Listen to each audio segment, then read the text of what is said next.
If your blood runs orange and blue, this is the pod for you. You're listening to Orange and Blue Bloods, hosted by EJ Stewart and Tommy Beer. Let's get to it, New York. Oh man, that was a rough one we just dealt with on Thursday night. This is EJ Stewart. You listen to Orange and Blue Bloods, a New York Knicks podcast, Audacy WFAN original. Tommy Beer not on this episode. With Tommy sends his regards, he'll be back next week. But we have a very special guest on this episode of Orange and Blue Bloods. He's been all over Twitter with his great video breakdowns of the New York Knicks. You've seen him as a contributor for Knicks Film School, which is an awesome fan-created outlet. If you're not familiar with Knicks Film School, definitely check them out. I've had Jonathan Macri on several of my individual podcasts. All those guys are great dudes. We got Ben Ritholtz on Orange and Blue Bloods. Ben, so happy to have you on. Thanks for coming on. What's up, man? Thanks for having me, EJ. It's an honor to be on with you, to be on WFAN. Man, you're talking about my childhood. So it's cool. It's cool to be on any of their platforms, and to be on with you. Obviously, we've been talking on Twitter for a while now, and a big fan of your work and what you and Tommy do. So thank you for having me on. It's a pleasure to be here. Appreciate it. And Ben also coached at Division III Yeshiva University, where he also starred. If you want to look up his stats, look him up.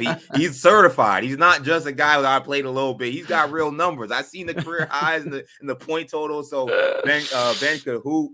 Ben could coach, so he knows the game. So this should be a great show. So we'll talk about this Knicks loss to the Sacramento Kings, which really was 2 losses because, of course, we had the injury of Jalen Brunson. And we'll talk about this Knicks season overall. We'll break down kind of where things are as they stand right now, 10 games above 500, 39-29, 5th in the East. And, I know Ben's been following the team very closely, so I'm excited to get his thoughts on everything happening with this team. So once again, before we continue, this is Orange and Blue Bloods, an Audacy WFAN original. Make sure you get this podcast wherever you get them. Make sure you can get them on Apple Podcasts, Spotify, anywhere you get your podcasts. Just hit the free Audacy app as well to get that podcast. You can hit the auto download feature to get these episodes whenever you drop. We drop 3 times a week. This is the last episode this week. So wherever you get your podcast, make sure you hit the free, hit the auto download feature and check us out on the free Audacy app. Also, be sure check us out on YouTube, where not just our episodes drop, our episode segments from each episode are on there as well. So Audacy Sports is where you'll find us on YouTube. Catch us wherever you get your podcasts. Hit that auto download feature to check us out. So let's begin with this Knicks loss. So again, they suffered 2 losses essentially in Sacramento on Thursday. One, they lost 122-117. It was a ragged game, especially to start the game for the Knicks. They went down 16 points in the first half. Jalen Brunson returned in this game and scored 19 points in the first half, but then did not return in the second half after suffering more left foot soreness. So that's obviously a great concern for the Knicks moving forward. The Knicks had a comeback in the second half and definitely made things interesting despite some wretched shooting from a lot of their top players. Randall, RJ, Emmanuel quickly shot a combined 4 for 28 from 3. Barrett did lead the Knicks with 25. Randall had 23. Quentin Grimes did have a good game. He shot the ball really well, scoring 19 points. Did not close this game for a lot of the key parts, stretches of the fourth quarter. So that'd be interesting to talk about. On the Kings side, De'Aaron Fox and Domantas Sabonis, 2 All-Stars, tremendous. Sabonis triple-double, 24, 13, and 10.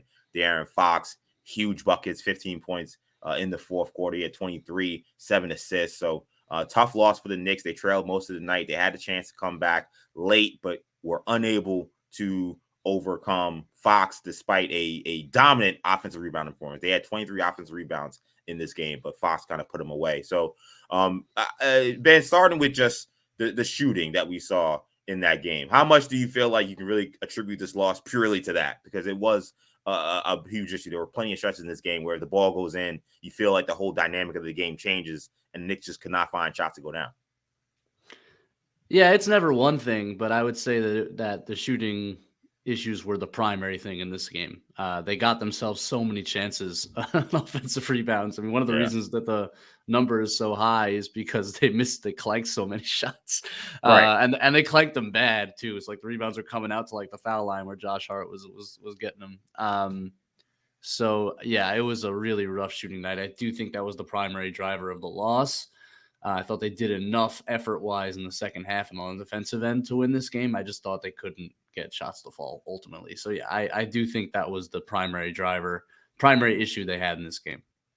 And do you feel like a lot of it was because it seemed like they were getting good shots? I mean, it seemed like I felt like in the first half, especially the first quarter, the Knicks they weren't running any of their sets to me with much strength or force or effort. And it seemed like the Kings were very much on their keys in terms of knowing what the Knicks wanted to do.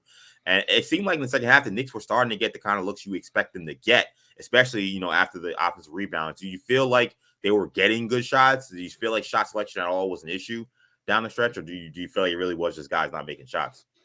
No, I generally agree with your analysis there. I thought they did get good looks, especially in the second half. When you have Jalen Brunson, you almost don't need good looks because he makes so many tough ones. And so once he went out, and he made some tough ones in the first half, once he went out, I thought they generated very good looks. I thought the threes were generally really open. There were a couple of questionable ones. Grimes in the third quarter took a couple long ones that I thought were a bit ambitious. But quickly had a ton of open looks. RJ throughout the entire game, frankly, had wide open threes that he just wasn't even particularly close on. Julius will always add some tough ones to his diet. He likes to take the step backs, but that's been what he does all season. So it's hard to question it now. Like some of his threes are tough threes. That's how he generates some of them. So overall, yeah, I thought they got great looks. If anything, I thought specifically Josh Hart passed up some ones that I thought he should have taken, especially with the way the rest of the team was shooting. It was like, well, the shot you're getting here is the best one we're going to get. And I understand he's selective about when he shoots, but he should probably take some more. But yeah, I thought the shot selection was generally very good. I thought they put pressure on the rim. Even when they didn't score, they got offensive rebounds, kicked them out for those open threes. Those are the most valuable type of threes, right? Analytically, is when you kick those out off the offensive rebounds, those have the highest make percentage. So it was just one of those nights, man. They couldn't get any to fall. And when you have a night like that, oftentimes as a coach, it becomes kind of difficult to kind of pick who to go to because, quite frankly, nobody's really hitting shots. It was kind of peculiar that the one guy that was hitting shots in the second half, Quentin Grimes, and was actually doing a admirable job, I guess we could say, against Fox. I don't know if I'd say he was locking them up, but he definitely was their best chance at guarding Fox. He sat a long stretch in that fourth quarter and a stretch that pretty much decided the game. What did you make of Tibbs' substitutions down the stretch? I tweeted, I thought that this might have been a game with how poorly Quickly was shooting, that maybe you don't go point guard. Maybe you decide to put the ball in Randall and RJ's hands and let those guys kind of be your lead ball handler and then kind of space the floor with everybody else. But maybe you even put a McBride. I don't know. But I question not having Grimes out there. And I also question not having Mitch out there. I thought Mitch had a really bad first half, but Fox was destroying them at the rim. And it seemed like whenever he got up against Hartenstein played hard last night, and you saw the markings of the blood all over his leg sleeves. Like we knew he gave a great effort, but he just was no deterrent at all. Fox get at the rim. I would like to see Mitch out there. Did you agree with those substitutions and how Tibbs closed this game? He's in a tough spot with these wings. Because he's going to have to, because Brunson was out, there was a bit more flexibility, but generally having to choose between Grimes, RJ, and Hart. And he's basically chosen Hart. Hart's going to close every game, it seems like. So it's really going to be a question of RJ, Grimes, and IQ when Brunson's playing. IQ had a terrible game. I understand, though. Look, I think he's established himself as probably the third best player on this team.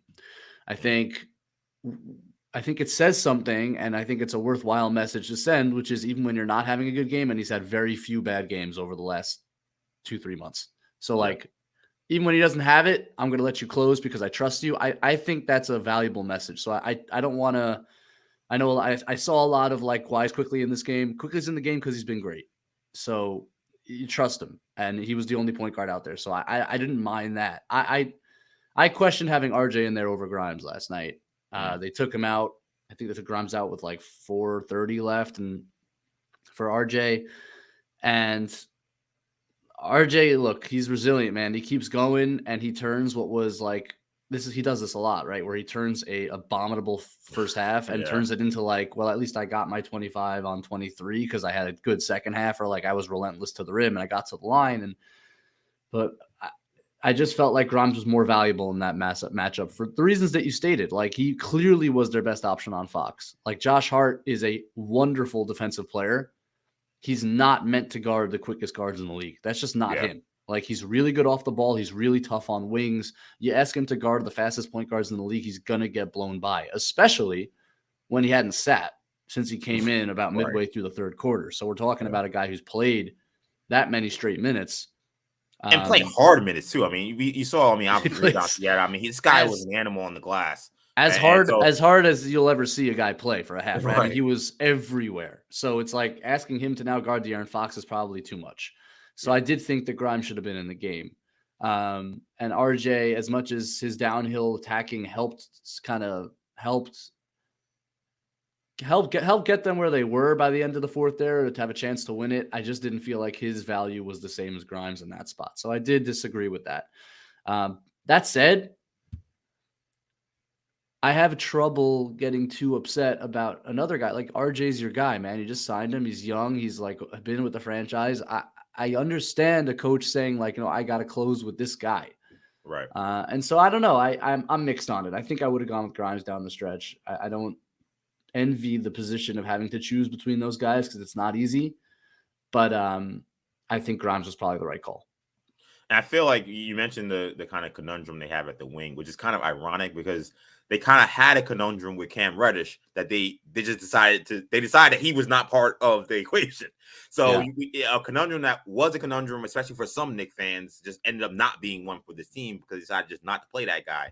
They replaced him with a guy in Josh Hart who you have to play. And now you have a real conundrum because now you have, three guys on the wing. And if you could quickly as a pseudo wing, because he's kind of a combo, like you have four guys essentially that will have a case to close any game the Knicks are playing. And we have a game where, Hart is playing tremendous, but all the other three guys are all playing kind of terrible. It puts you in a tough bind, and it puts you in a tougher bind in those games where they actually are playing well. And now you have to make a decision. And then we saw RJ get frustrated at certain points since the Hart trade when he is not closed games. So it's going to be kind of a storyline throughout. You mentioned the contract you just gave RJ. You mentioned him being number 3 pick in the draft. All these guys have like emotional weight to them, emotional value to them. Like they're all first round picks, and quickly Grimes and RJ. They all are guys that people look at and say, hey, these guys are the future of the franchise in terms of being, potential pieces. And at the end of the day, like they all can't play at once. So this is continues to be a decision that Tim's gonna have to make down the stretch. Yeah, and it is. Look, it's theoretically a good problem to have, right? Because they have all these quality guys that could finish a game for you. I think the best way to do it is to truly match up. And that's where kind of this matchup I thought was befitting for Grimes to finish. Like it should be used as a weapon. We know that Tibbs sometimes gets rigid and will have a closing lineup regardless. And I wonder if that's just the case. Although when Brunson's in, it seems to be RJ sits on the bench as well, and it's IQ and Hart. That's been the closing lineup for the last couple of weeks. Yeah. So I'm not sure it will be utilized as a weapon in the way that I kind of wish it was, but I do think, on the positive side of it, you've developed these players to the point where they could all finish games and they're all valuable pieces for different reasons. On the Hartenstein thing, I didn't have as much of an issue with it, and I understand your point. And again, it's not just about who was playing better or who was the better matchup. It's also Hartenstein had played how many straight minutes, 7-footer playing that many straight minutes. Yeah. It's a lot to ask, and played his butt off as well in terms of being on the offensive glass and after every single rebound and trying to keep up with Sabonis and the way that offense moves in Sacramento. It is a lot to deal with on a possession-to-possession basis for a 5, to deal with Sabonis handoffs and getting in position and all that. It's not easy. So I get it. And maybe they should have been kind of moved in and out a little bit quicker for that reason. In terms of, I thought, though, that Hartenstein did a really good job, and I also just didn't like the way Mitch approached the game from really the first possession. I thought to allow Sabonis to power through you and get to his left hand on his very first possession, when that's all that he wants to do in the post, said a lot about kind of where Mitch's approach was in that game, and I think Tibbs kind of sensed that. You can't let that guy, who, by the way, is X amount of inches shorter than you. I know he's an ox. I know he's strong, but you're Mitchell Robinson, you cannot just let him get a left-handed layup in the post against you on the first possession. Like, that's a statement. Yeah. And so I was kind of frustrated with Mitch the whole night. And so I didn't have an issue with Hartenstein finishing. But again, I think it's asking a lot of these players, and this is a Tibbs thing where like Hart enters the game and he never leaves. Quickly enters the game, he never leaves. Hartenstein enters the game. In this case, he never left. Like you can stagger these guys in and out a little bit quicker so that they're not playing 18, 19 straight minutes. I mean, it's kind of nuts. So I wonder if that's something they'll look at. Yeah, it seems to be, and Tibbs has said this a lot when it came to going to the shorter rotation. I don't know if he's necessarily said it in terms of some of these long stretches these guys are playing, but I imagine this is where he's thinking as well.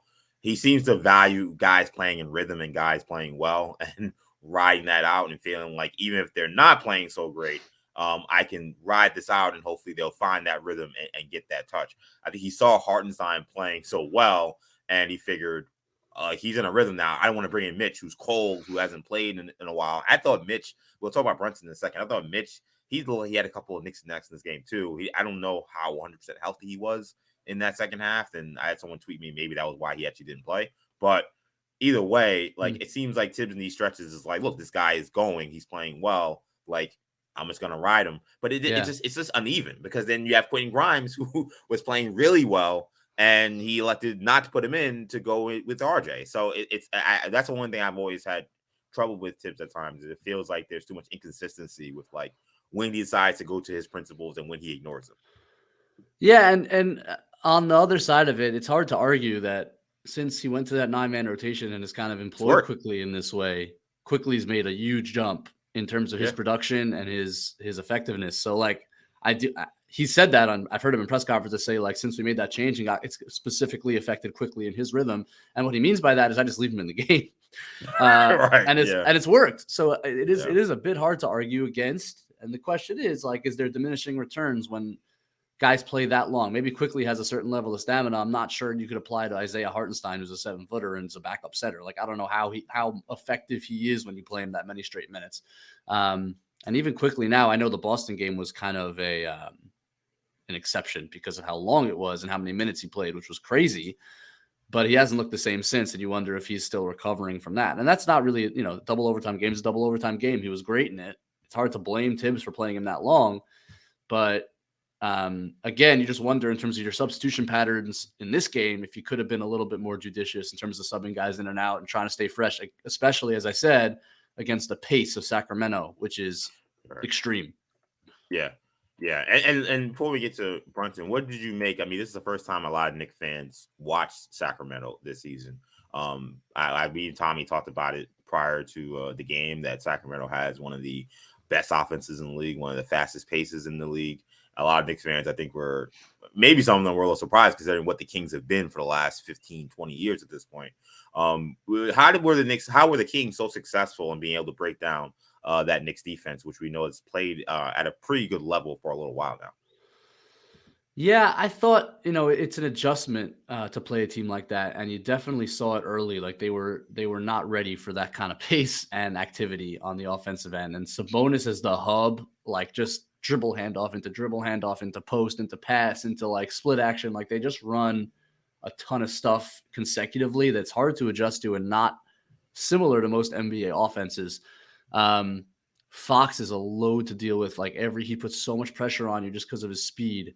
And then you mix around, they have such good shooting around them with Herter, who's an elite shooter, and Monk, who first half was blazing, right? Yeah. And then you have Keegan Murray, who's emerging as a real player and made some moves and shots last night that kind of were eye-opening in terms of what kind of talent he is. Like he made an on-the-move 3 that was like leaning to his right off a handoff that was kind of wild, and a couple reverse layups where he attacked. So it's a unique offense, and it's really tough to contend with. I thought the Knicks were caught off guard by it, which is not all that surprising.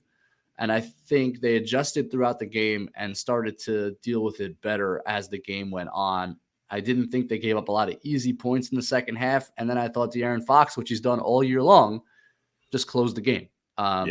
He just closed the game with shot making and incredible dribble moves. That last cross on Hart was as filthy a move as you'll see all season long. It was like a little hezzy dribble on his right side and then just blow by cross left. And again, I thought it was a lot to ask of Josh Hart. I thought Grimes would have been the better matchup, but you got to give credit to a guy who has closed games all year with incredible efficiency. So yeah, they're a lot to deal with. I thought the Knicks kind of figured it out as the game went along, but it's a tough offense to stop.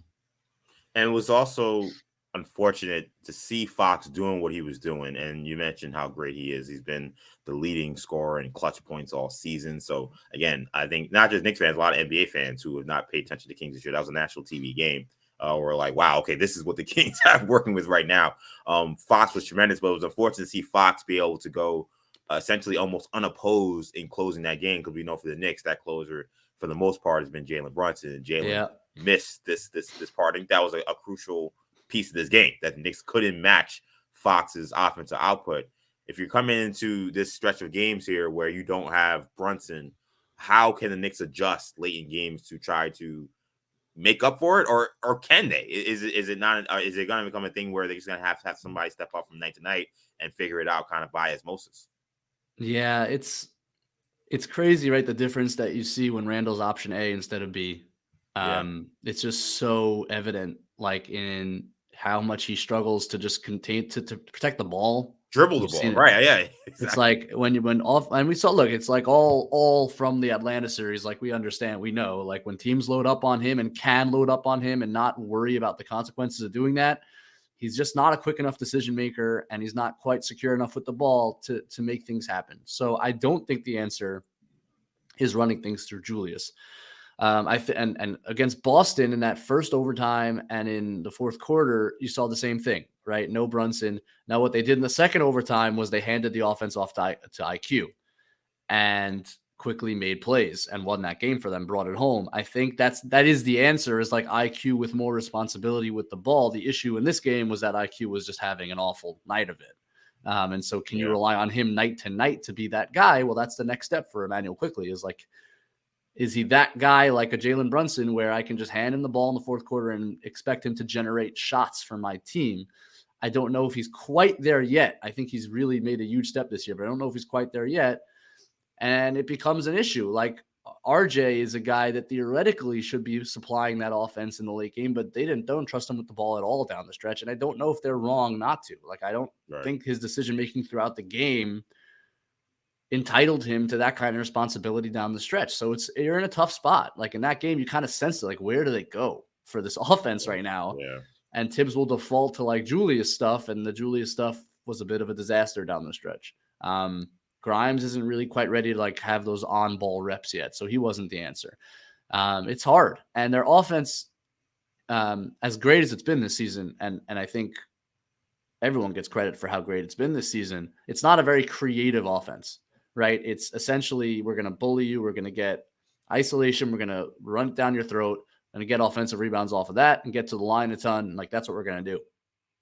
Yeah. When you don't have Jalen Brunson, who's kind of the guy that makes that all work, because he's the best at getting downhill and the best at making those floaters and the best at drawing attention, it kind of all goes to hell. And they don't have like the intricate sets or ball movement to make up for it. Right. So I do think it's a challenge for this team specifically to run without Brunson if IQ's not going to take his place like he did against Boston. I think that is going to be a challenge, and I think it's why the Knicks desperately need Jalen Brunson back as soon as possible. But this game also taught you that you can't bring him back too quick, because he's going to re-aggravate that thing. So we have to make sure it's healthy, and you got to try to steal some games in the meantime. Yeah, I whenever I hear a foot deal, I mean, every injury is obviously frustrating, but whenever you're a foot thing, that's something where you need rest, because at the end of the day, you could feel okay, and then you go out there, you take that pounding, and all of a sudden, you're not okay, and you could actually aggravate or make things worse.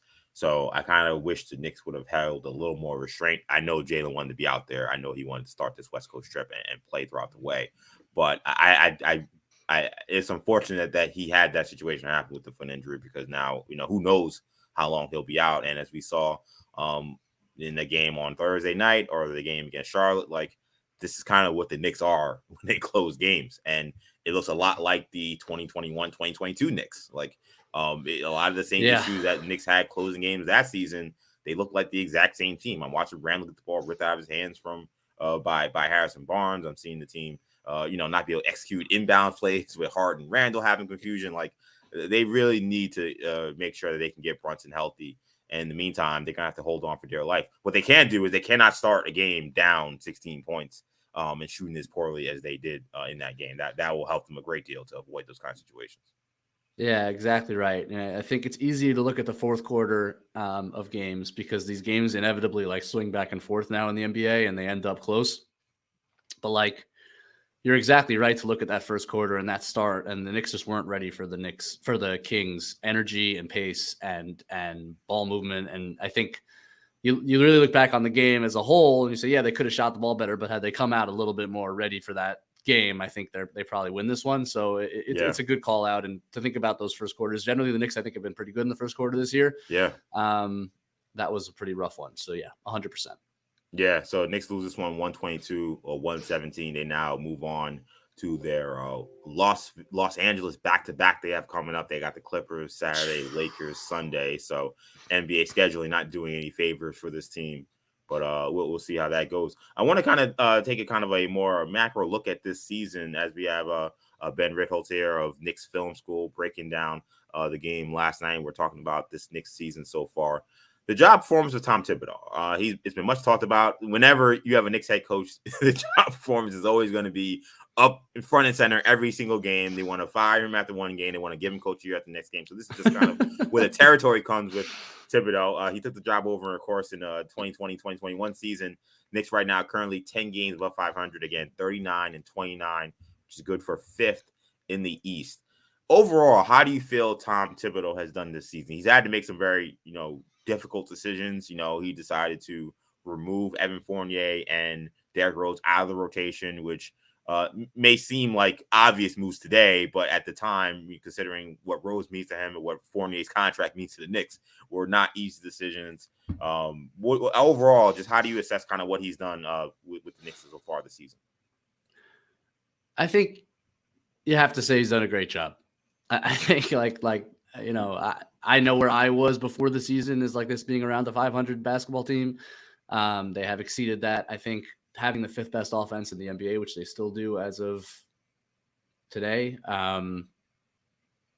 is shocking and incredible and is a credit to, again, what is not the most beautiful offense in the league, but is one of the most effective. And they have utilized and focused on their players' strengths in a really smart way. Where like Mitchell Robinson's the best offensive rebounder in basketball, or probably second best to Steven Adams. Well, let's give him the opportunities. Let's make sure we're getting in that floater range. And we have a great player that gets downhill and in that floater range in Jalen Brunson, so we can do that. And RJ gets in the lane, and Randall gets in the lane, and we're strong and we're physical. Like it all makes sense, and that's really what a coach's job is. Ultimately, is to make it all make sense and to use the strengths that your players have and maximize them. And I think he has done that in a real way. It's not to say I don't have my issues. The rigidity is still there. The Cam Reddish situation was a disaster. And whether that speaks to like Tibbs on his own or whether it speaks to the front office and the coach not being on the same page, either way, it's a problem.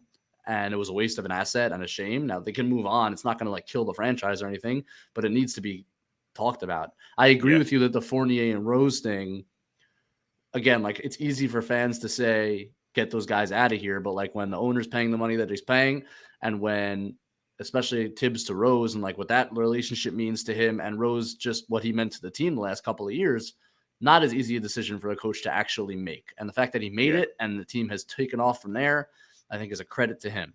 I think that, look, defensively, they're 16th in the league. I don't think that's where you'd expect, but since they made that rotation change, it's been top 10 in the league where you'd expect it to be. So, and they picked up, it's like they are very specifically building a team that is a Tibbs team, right? So like on one hand, that's smart because that's your coach. On the other hand, it's like, well, should we have to build a team that's based on our coach's team because he's not able to adapt to other types of teams? I think that's a fair question to ask. But for now, he's been given a team that makes a lot of sense to his style and to his preferences. They picked up a free agent that literally embodies everything that he believes in. And they made a trade for someone that embodies everything that they believe in Josh Hart. And it's all gone, I think, according to plan. So I think you have to say he's done a very good job with this team. If there was one thing you feel like he doesn't get enough credit for, what would you say for this season? Do you think it's the offense and how they've because if you think of Tibbs, you don't think of offensive efficiency. When you think of as a head coach, you think of defense, you think of other things, rebounding. But the Knicks offense you mentioned has been top 5 for most of the season. Yeah, I think that is correct. I think he should get credit for that because I think it's surprising and nobody would have taken the Knicks to be a top 5 offense. I don't care who you were and how high you are on this team. I think Yeah. if you were really high on this team to this extent, I think it would have been because you thought their defense would be elite, not their offense.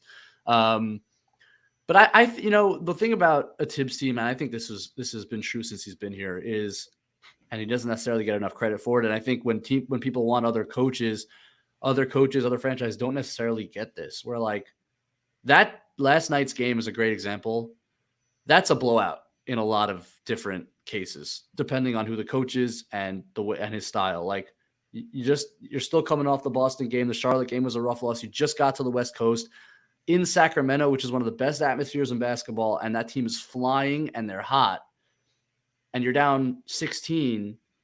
I just think a lot of teams and coaches punt that game. Yeah. And I think what Tibbs doesn't get credit for is that this team is legitimately competitive in every single game that they play. They haven't been blown out since that Dallas game. And that was really a second half blow. Like they haven't been blown out. It doesn't happen to them. That is like not a thing. Like they just they refuse to get blown out. And like, as much as that stresses us out because we're watching close games every single night, and I think it gets construed sometimes as like, why can't we blow them out? But it's like, no. Other teams are good. Like the fact of the matter is you're in every single game, and that is absolutely a credit to the coach who refuses to allow it to go any other way. I appreciate that as a fan because, like, you and I have watched plenty of freaking blowouts and letting go of the games in our Knicks fandom life, right? Like, the Fizdale and Derek Fisher era, particularly not necessarily. Exactly right. So it's like, man, I'm going to watch close fourth quarters and I'm going to watch my team be competitive with the best teams in the league every single night. Like that's taken for granted. I don't think he gets enough credit for that specific aspect because I think he demands a lot of his players. And if there's buy-in, then this is what you get. It's a really good, tough product. I think that last part I think is exactly the nail on the head there. Like to me, what I think I always appreciate about Tibbs, and people listen to this podcast, I am extremely hard on Tibbs often on this show. Yeah. But the one thing I always do say is I do appreciate how he keeps the team prepared. And you mentioned that they have that buy-in. And whether or not I believe in the stuff he's doing, those players believe it. It's very clear. And the way that they don't quit, just like they did on Thursday night, where a game where that easily could have been a 25-point loss, and they make that game a tie game late in the game. I mean, they had no business being in that game against a team that good. And the fact that they kept the game that close down the stretch, I think is a testament to Tibbs. I agree with that. If there's one adjustment you feel like he needs to make down the stretch of the season, what would it be?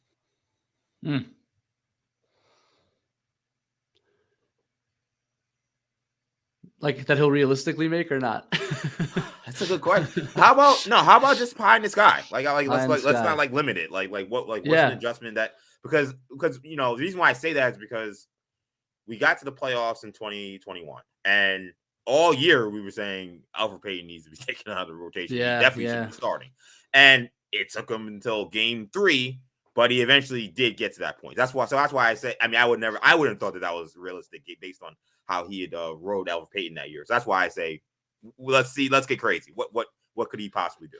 Yeah, I mean, it's not too crazy. I don't think it's going to happen, but I really would like them to see. I would really like to see them initiate more offense through the elbows. Because right now everything is based on, and Stan Van Gundy, I thought was actually very good last night on the broadcast, and I don't often say that about national broadcasts. He talked about how everything is off the dribble and how it's just so much of requiring Brunson, RJ Randall to get from the top of the key to wherever they needed to get and draw doubles and then kick out from there. Like that's really the offense boils down to that is like, that's how they create advantages on their offense. And you watched Sacramento last night, and Sabonis is ideal for this, but Julius Randle's very capable of playing this way. It's like, can we run some sets where like he catches on the elbow and like just pivots into a dribble handoff and like we have some action on the weak side? Like, can we, even through Hartenstein, man, who did this with LA, like he doesn't need to do that stuff, like where he's like literally quarterbacking the offense, but like, man, he can catch the, like, and it makes them so susceptible to these trapping defenses, which is what you saw in the first half with Sacramento, was they were just trapping Brunson and forcing the ball out of his hands and then recovering back, and they won't throw the ball to their center.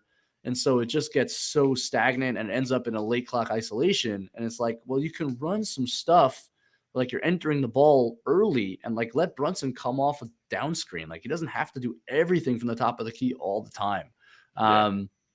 I think that'll add some variance. And like when Brunson's even out, like a game like last night, I think that gives you something else to go to when you are in the mud a bit. Because right now it's like either we can find a mismatch if a team is switching, which they did against like Boston, for example, and like exploit that and get a double, or we just have to isolate on our guys and hope that our guys are good enough. And they've been good enough a lot of the year. Like Randall and Brunson have been good enough a lot of the year to make that work. But like, it would be nice to see a little bit more variance. And I would say adding Grimes into some more actions would be also a good idea. There are long swaths of games where he just doesn't touch the ball. And I think he has a lot of gravity. He hasn't shot the ball incredibly well this year, but I think teams really respect him as a shooter. I think they could utilize him a bit more and just like generally varying the offense a bit so that it's not as predictable and so that they have other items to go to when the first thing is taken away. Yeah, I mean, when we did New Year's resolutions, my one of my main ones was getting Quentin Grimes 10 shots a game, because it seems like when he usually gets those kind of shot attempts, the Knicks usually win. And you're right, there are plenty of stretches where he's invisible, and you kind of forget he's out there if he wasn't for the fact that he's playing, the other team's best guard probably. So I definitely agree using Grimes more, getting him more involved with the offense. There are times where it almost looks like, and I saw it last night too, where when he got it going, it almost looks like the other players don't expect him to also stay aggressive. But there were times where Randall was like demanding him to like give him the ball like immediately, and Grimes is kind of looking like, well, like I kind of got it going, and like I can kind of take advantage of this. Like, can I just play? And Randall just posted at that 3-point line in the wing, like, give me the ball right now. And man, Randall does that with Brunson sometimes. I'm like, are you kidding me? But this is just who he is, man. Yeah, no, for sure, I agree with that. And I think, look, I think Grimes went.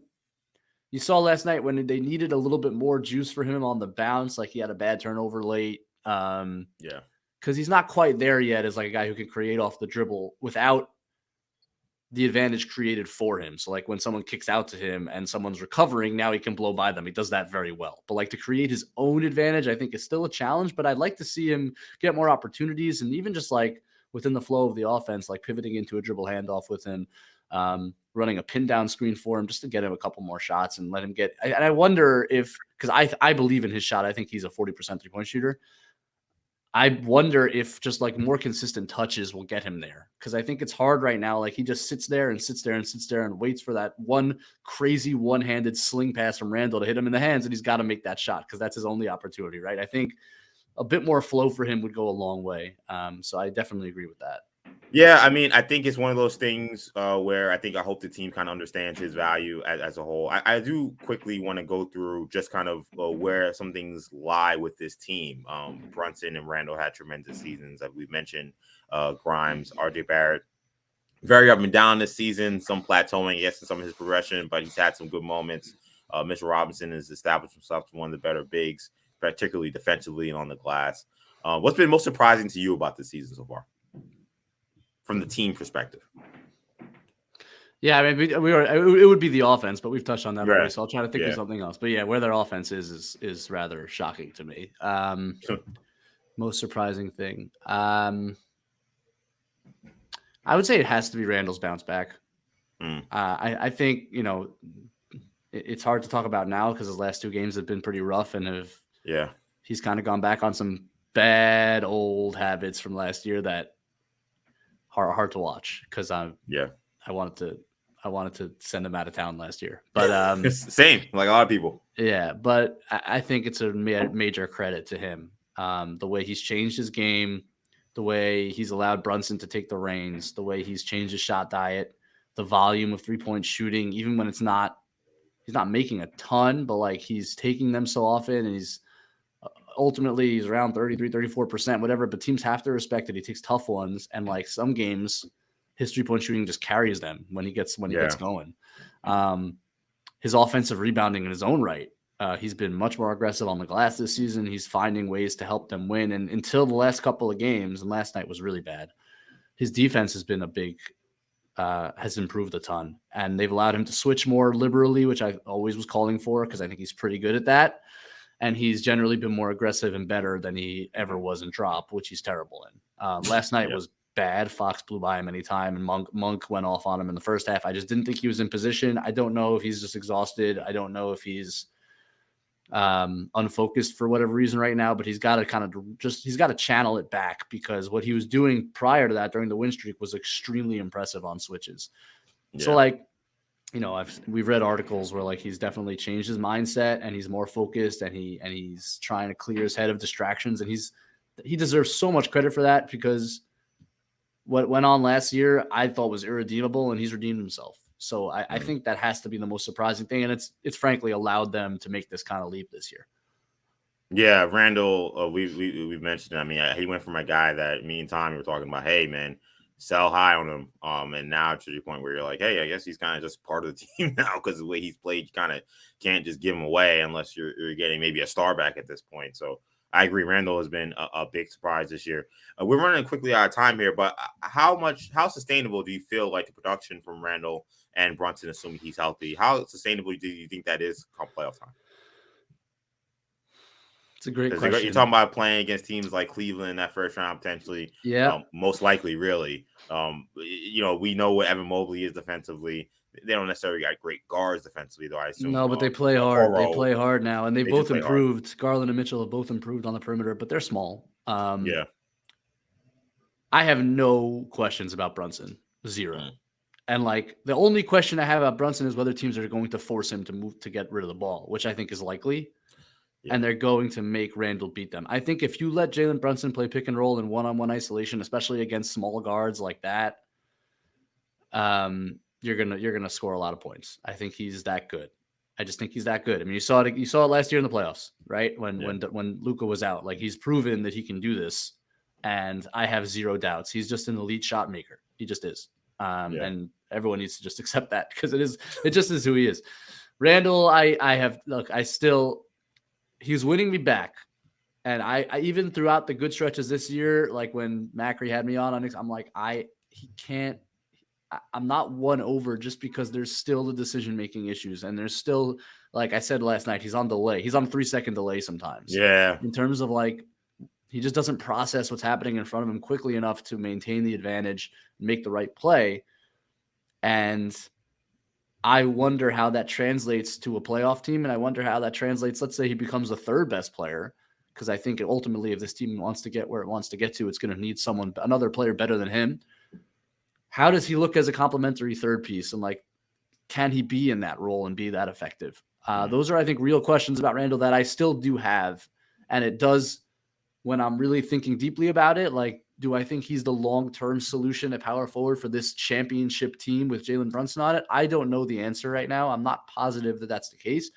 I don't really trust him. I think he's going to have to prove it to us in the playoffs, because the difference between now and Atlanta is that he has Brunson. The defense is going to be more attentive to Brunson than to him. So he's going to be playing with a bit more space, and he just needs to take advantage of that.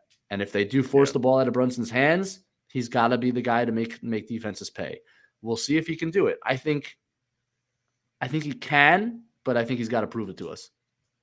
I think a lot of Knicks fans will agree with that, considering what he did last season and what they saw in that Atlanta series. Last thing, real quickly, ceiling for this team. Like it's been a lot of conversation during the 9-game winning streak.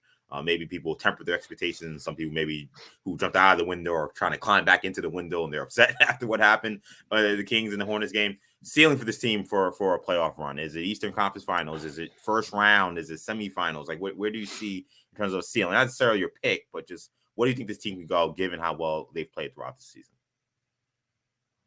Personally, think second round is the ceiling. Okay. I don't see them beating the big three, as it were. I think Cleveland is the right matchup. I think there are things I really like about that matchup if they get there, and they have to get there. They have to stay in this 5 seed. It's really important that they stay in the 5 seed because I think it's the best matchup by far against the least experienced team by far of the top 4. I don't know who I would pick in that series. I think I might lean Cleveland if I'm being totally objective about it, but the Knicks have a real shot in that series. I don't think they're quite at the level yet of the Philadelphia, Milwaukee, and Boston tier in a 7-game series. But I think they'll give everybody some games. Like I don't think they're getting swept. Yeah. Like what we spoke about before, like they're just not built that way. Like every game is going to be a game. They're not getting blown off the floor, anybody's floor. But it's just a matter of like the easy points that those teams can generate through their stars that I think over a 7-game series, just the Knicks are going to have to work a lot harder for their points than those guys are just for the star power reasons. But I think the legitimate ceiling is the second round. Some might think the Eastern Conference Finals. I'm not quite there, but I don't think it's unfair to say that the way they've played over the last couple months. Where are you? Yeah.